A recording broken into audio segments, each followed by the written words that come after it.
Welcome to Anyhoney. And the Newt.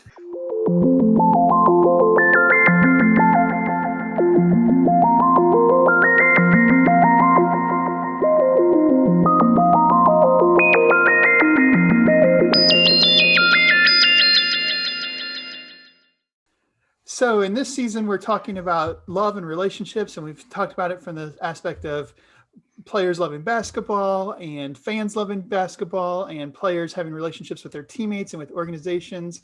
And then we're kind of going out and reaching out to the experts and talking about love and relationships in the more everyday kind of aspect. And so for today's episode, we have special guest Casey in the bat at the bat here is here to interview. This is my brother Kevin. Glad to have you here, Kevin. Thank you. Glad to be here. Thanks for being here. So we've been kind of stretching our legs with a real easy question. So we'll just start out with the same softball here. What is love? How many people have said, "Baby, don't hurt me"? Don't hurt me no more. Not enough. Only me has said that. Really? Oh, yeah. You need a better class of interviewees. No, it's what is love? That is certainly a very difficult question to answer.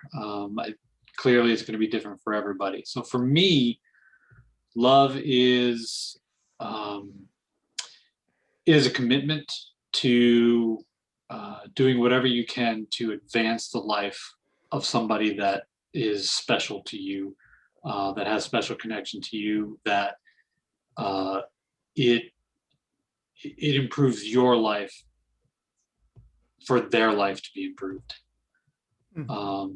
And so it is a benefit to you to benefit them.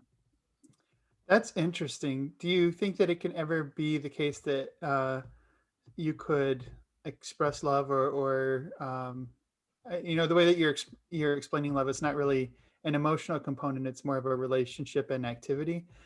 Is it possible to have that kind of active relationship and not have it benefit you? Well, I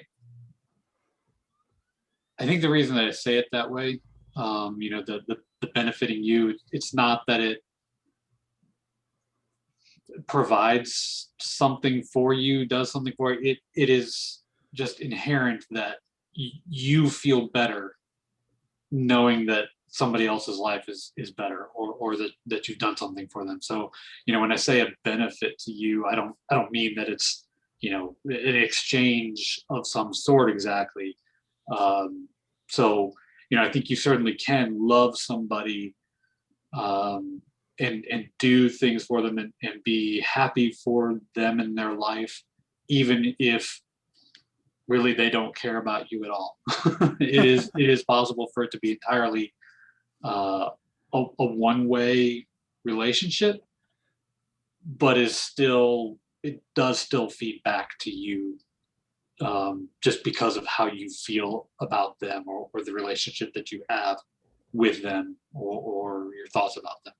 Thank you for clarifying. So would it be fair to say you find value and meaning in the relationship, whether or not it provides like benefits in the traditional sense? Yes, I think so.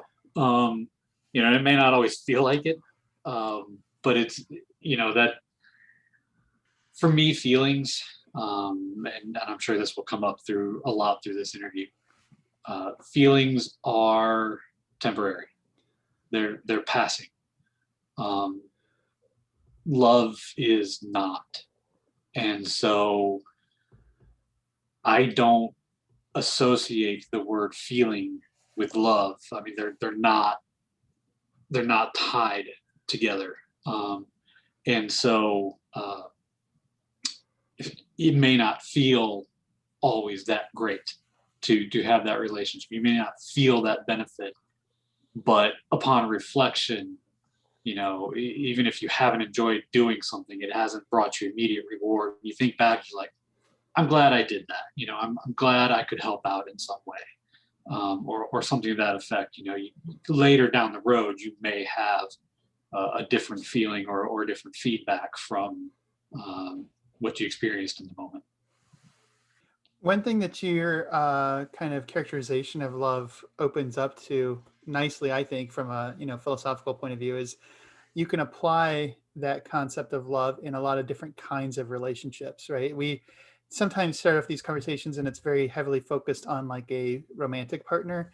And then we try to shift gears and differentiate that from loving a family member or a close friend or a child, but you actually could apply your concept of love in all these relationships without having to change that very much. So that being said, how would you differentiate those relationships? Or would you? When it comes to the I will say feeling of love, the experience of love for all the different types of relationships, I don't know that the core is different for me. It is the same across all of them. What goes along with it, how you relate to the person, of course, is going to be different. But that sense of love at the root of it is the same for all of them in my view. I would kind of want to follow up on that because as you were talking, you got me thinking about you mentioned the word relating, right? How you relate to each person is different. And I wonder how that sense of relating changes over time, right? Like you and Corbin grew up together. You saw your parents, at least as a child, as an authority figure, right? And so maybe as you got older, like, could you talk about how your relationships might have morphed, especially that relating aspect of it? I know that's defining a word with the definition, but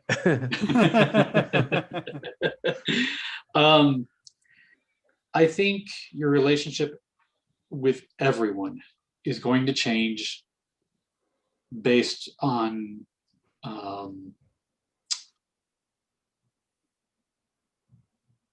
two key things, which really is your definition of self, how you see yourself, and what your experiences have brought to you, and who and where you think you are in life. And then the other thing is that person's sense of self and who they think they are and where they are in their life, and where you fit in their life. And it's a constant negotiation of you expressing yourself, and if something about you changes, which is always changing, but communicating that change and either through words, but more often through actions, and also shared experiences with them. You are telling them who you are, and they, through their actions and words and experiences, will tell you who they are. And as those shift, your relationship is going to shift over time as well. So to go to your example about parents, growing up and seeing them as authority figures, I do still see them as authority figures. But of course, I now see myself as an authority figure in my own life.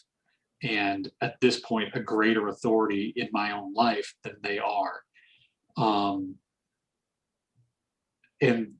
And that, there are times, I think every child experiences with their parents, probably throughout their lives with their parents, where, the parents still maybe have that sense of, well, this is still my child. This is the young person that I've been raising. And there's that whole struggle of, well, but I'm an adult now. So, treat me like another adult. And I'm like, you're still our kid. So, that's where a lot of those struggles come in, is as the growing person, the child growing into an adult, as they change and they try to become who they are, there will be a constant butting up against the parent's view of who the child is. I mean, how many times have you heard, especially mothers, but really any parent, say, oh, well, you're always going to be my little boy, and they're saying that to a 37-year-old man. Like, it's there's that conflict of course, nostalgia, but also tradition, and then new identities coming into that. Sometimes that can go very badly between parents and their children, and it can cause rifts that can divide them up for many years, or create an uneasy tension between them.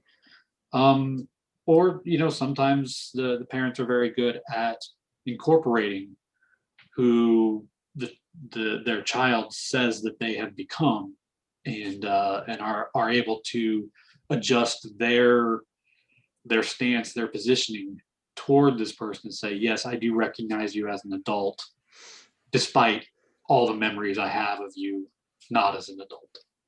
I think you've always had a fierce sense of independence, even as a young child. And no, I don't. You can't tell me that. And I can see very clearly your depiction as you as the child becoming an adult and relating to the parents, but you're also a parent, and had a little bit different strategy, maybe, of fostering some independence and space, but still the authority, the parental role. So maybe you can speak a little bit from that side of the coin. Okay. I have always told my kids what to do, and they've done exactly that, and it's always been hunky dory. And then there's also this Brooklyn Bridge that I had to sell you. No, it has been a challenge. My own children definitely have their own senses of identity and sparks of not rebellion. How did you say it? Independence. There, independence. Okay. Yes. So they certainly have their own sparks of independence. So remembering how that felt for me, and the lack of agency that I felt in my youth, which of course I did not have the term for then, but have learned and incorporated in the last 10 or 12 years. But that sense of agency in my own life, when I saw some of that spark of independence in both of my children, I tried to make sure that I gave it a safe space to operate in, and didn't just try to override it, didn't try to fight it, or hold it back in any way, but tried to inform of when there was a conflict, when there was something standing between us, what I thought was the right way and what they wanted to do. And I tried to inform them as much as I could of where I was coming from. Like, why am I telling you this? I think back to my older daughter when she was about 7 or so. There was a lot of tantrums and fights, verbal fights, and one of the most common things that got thrown out was, "It's not fair. You're not fair. You're not being fair." And after butting my head against that for a while, because two stubborn people trying to work out who's right, I decided, okay, I guess that's what I need to address. There's that feeling of it's not fair and things are being unjustly imposed on her. And as I said, remembering some of that from my own youth, I recall one night in particular that it was over cleaning the room. She had a lot of stuff on the floor, and we were just asking her to pick it up, and she didn't want to, and it turned into a bit of a verbal brawl, and so she stomped off into her room, slammed the door, and screamed that it's not fair. I gave her a couple of minutes just to, to settle into her space. And then I went in and could tell walking in, there was going to be some combativeness. But I sat down with her on the bed. I said, okay, I'm hearing you complaining. You're saying it's not fair. They're like, yeah, it's not fair. I'm like, okay, well, here's where I'm at. Here's what we're asking you to do. We don't think it's unfair. But then you're coming back at us and screaming and yelling at us. And do you think that's fair that you're yelling at us just because we're asking you to clean your room and you don't want to? And she was kind of hemming and hawing, and I'm like, and it's okay that you don't want to. Like I get it. I don't want to clean you. It's fine. But sometimes we have to do things we don't want to. And is it fair for you to yell at us because we're asking you to do something you need to do? And finally got around to her saying that that it wasn't fair for her to just, not do things that we asked her to do. And so I was like, okay, well, so we're not being unfair. We're not being unreasonable in asking you to do this. You don't want to. I get it. That's fine. You don't have to want to. I'm not going to make you want to do this. We're just asking you to do this. Can you do that? And eventually, it was probably a good 45 minutes before we got there. But eventually, she kind of came around. She's like, yeah, fine. Okay. And I stayed in there, and I didn't really help her clean, but I sort of directed, like, hey, why don't you go pick that up, or get this area over here, that kind of thing. And within another 15 or 20 minutes, I had the room pretty well cleaned up enough to say, okay, that's good enough. That's all we were asking for, and then we let it go. We were done. So that was one particular incident, but when that worked that well for me, that became my new strategy of, okay, if you're fighting me, I want to at least make sure you understand why I'm asking you to do it, why I think this is the right thing. You may or may not agree. I'm not going to force you to agree, but there's going to come a point also I want you to respect my authority, and as long as this isn't hurting you, then I'm going to ask you to do it. And in most cases, that has worked well enough to keep the relationship working between us, where both of my children will say that they can talk to me. They feel like they can talk to me about pretty much anything. There may be things that are uncomfortable doing it, but they feel like they can. If they really needed somebody to talk to, they know they could come talk to me. They have said that I can be loud and scary, but I am not a scary person to them. They feel safe with me. They feel very comfortable in this home environment. So that I have counted that a success and a win for years now. Yeah, you started kind of getting at dealing with conflict in love relationships. And so we wanted to kind of dig a little deeper in that. Sometimes conflict can be minor. I don't know how I would define that. Maybe it's more just like authoritarian, but it could be a minor like disagreement. It could be a really serious, like, I don't know what yours and Corbin's relationships was like as a kid, but my brother and I used to come to blows. So could you talk about? Fine as long as he did what I told him to do. I mean,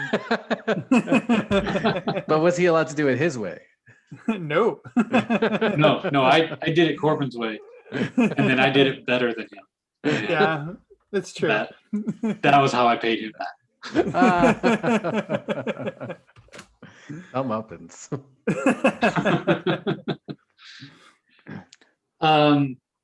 Okay, so conflict in a love relationship. I'm sorry, if there was a specific question, I don't know if I caught a specific question, more of a topic. Yeah, I guess talk generally, but if you can talk about, how conflict affects the love relationship, affects the love even. Okay. Um, in my view, I don't feel that conflict affects my love for me, because it's not based on how I feel. Um, it's I dislike conflict, with a passion. I mean, that's one of the most passionate things I get about it is how much I dislike conflict. But I recognize that it's just a fact of life. It's going to happen. And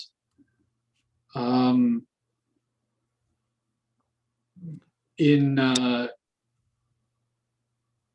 How about I direct it this way, if you don't mind, Kevin? Okay. You mentioned earlier, like sometimes things can go really sour in a parent-child relationship, and maybe they won't talk for years, right? So something in that kind of conflict actually ruptures the relationship, or at least puts it on hold for a while. Whereas sometimes conflict doesn't do that, it doesn't affect the relationship, or it can even help the relationship go stronger. So I wonder if, like, kind of that with as a heuristic, if that can kind of focus where we go. Okay, yeah, a focus helps. I tend to get really lost when things are too Sure. open, too broad.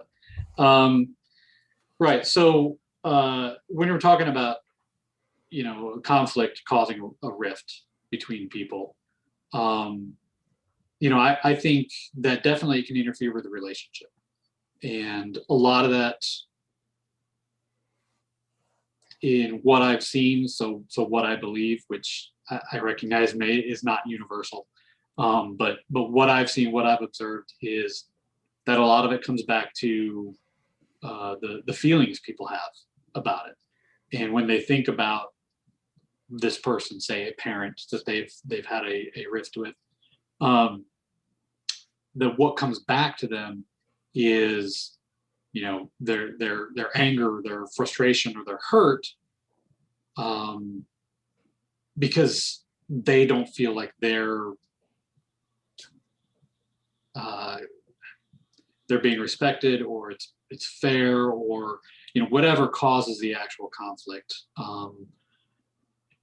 That the both sides will often just kind of hold that, some sort of resentment about it, or there's some kind of feeling, and a lot of times it comes down to, well, I'll show them I won't talk to them until they apologize to me.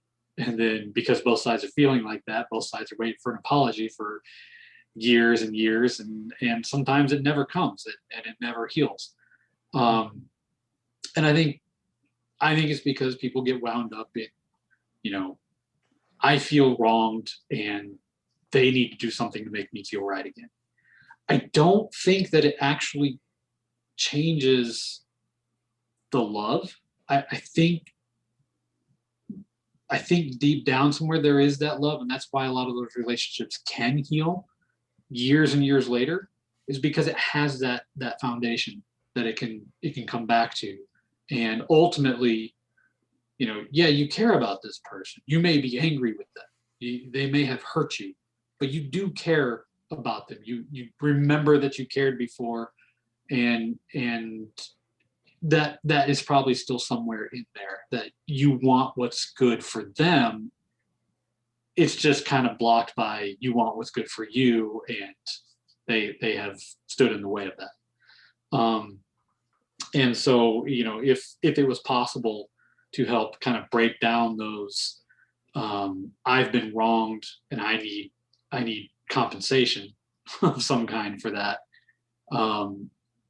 If people can let go of that, then I think that's where relationships can heal again, and they won't be the same as they were before, because all relationships are constantly developed upon the experience shared in that relationship.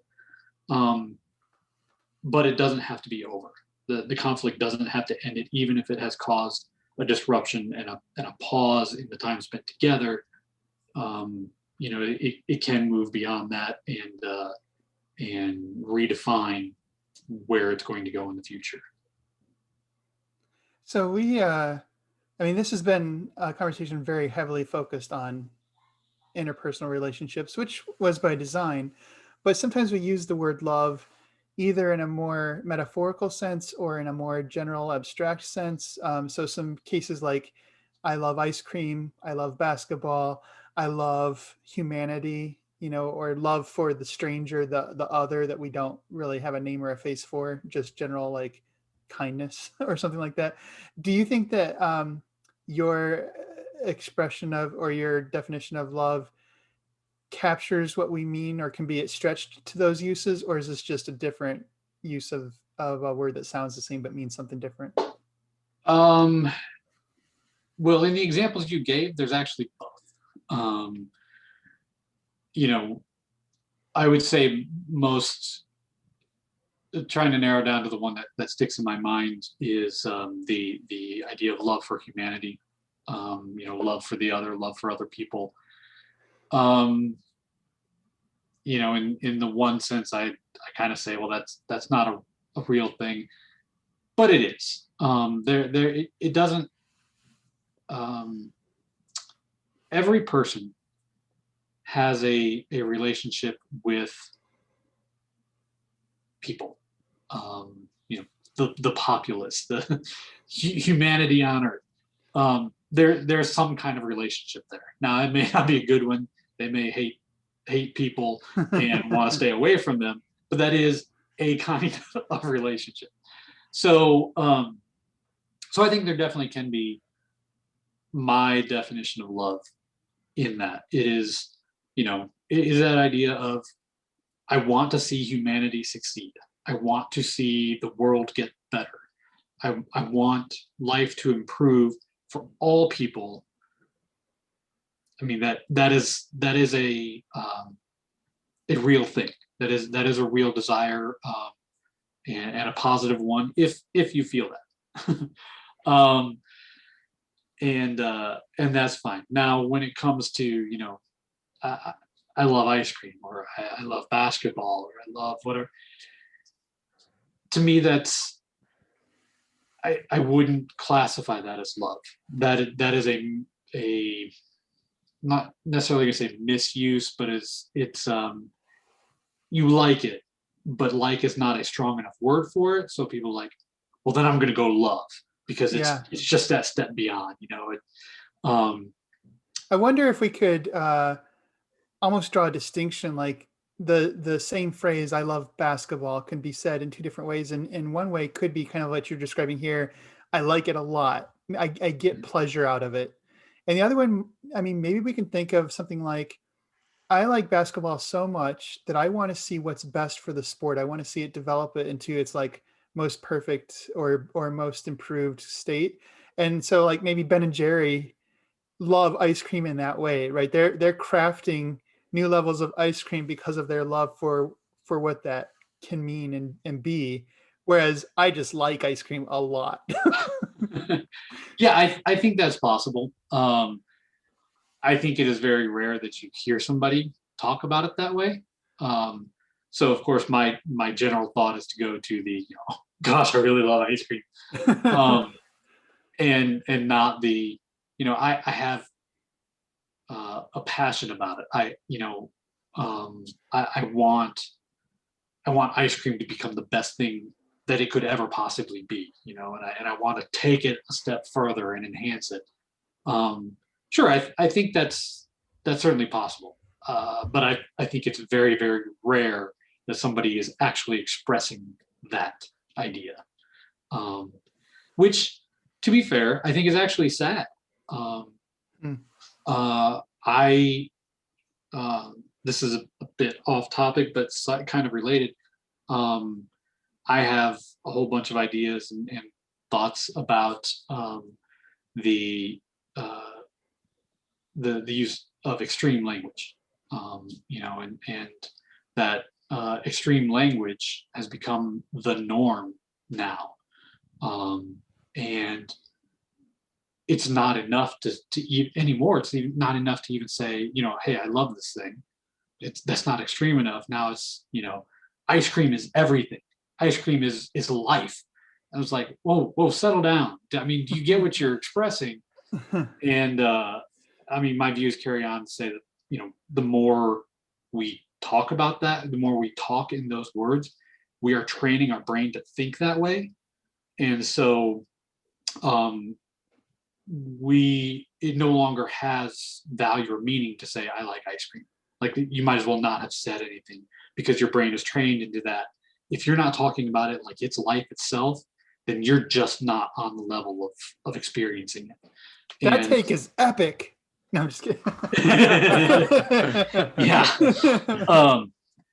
But yeah, no, that's that's one of my things. And so I feel like, tying it back to what we were just talking about, when people say, when they toss out the I love ice cream, I mean, that's sort of become such general parlance at this point that it's not quite on the level that I've been talking about, but it has a little bit less meaning. So when somebody actually does say, I love ice cream, I love what it can be, I love what it can do, I love how it changes people's lives when they take that first lick of an ice cream cone. When people say that, it gets lost because everybody else is like, oh man, I love ice cream, especially Rocky Road. And it's like, okay, well, you can't distinguish that anymore just by the words. And so I do feel like there's a bit of a loss in that because of overusing the word love. Well, I like this conversation, but I think at this point we should probably thank you for your time. And is there anything, I guess one thing that we want to do for each of these is there anything that you wanted to say on this topic that you feel we didn't ask about or you didn't get a chance to go into? I guess mostly I want to kind of come back to the point that Anthony was kind of making, to say that, my view of love is very much not centered on the self.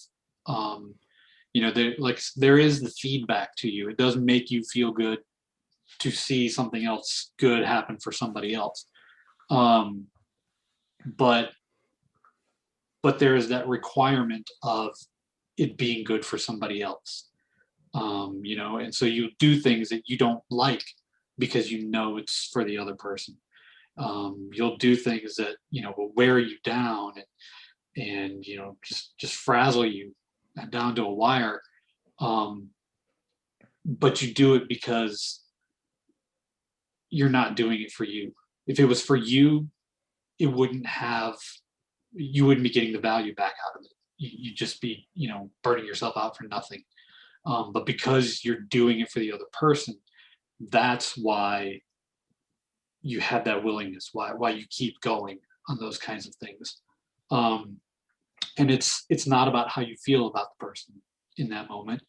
It's that commitment to whatever is going to make their life better. If it means being apart from them, leaving them to let them move forward, or even in a case where sometimes you have to push somebody away because it's better for them, and you want what's better for them, and not just what's best for you. You may do things that are against your own interest in the name of that love, because it's a commitment and not a feeling.